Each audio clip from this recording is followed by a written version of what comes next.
Tembok setinggi sekira 2 meter yang menghalangi rumah warga di Jalan Pelikan, Serua, Tangerang Selatan, Tangsel, akhirnya dibongkar hari ini, Senin, tanggal 13 September tahun 2021. Dari panjang tembok sekira 40 meter, yang dibongkar hanya 3 meter.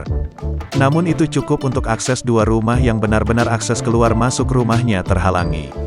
Kasih Penyelidikan dan Penyidikan Satpol PP Tangsel, Muksin Al-Fahri, mengatakan, kesepakatan didapat setelah pihak warga bertemu dengan pengembang di kelurahan.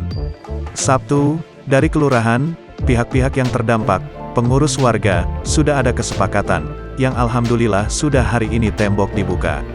Warga mendapat akses jalannya, kata Muksin di lokasi.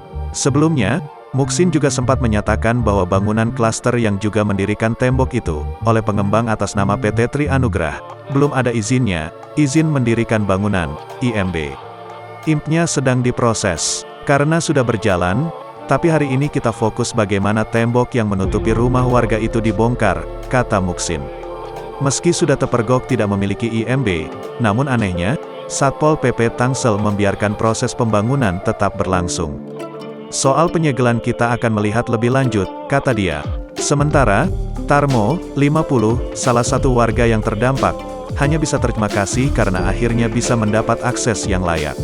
Alhamdulillah saya banyak mengucapkan terima kasih kepada semua pihak, artinya ada itikat baik secara manusia dan sebagainya.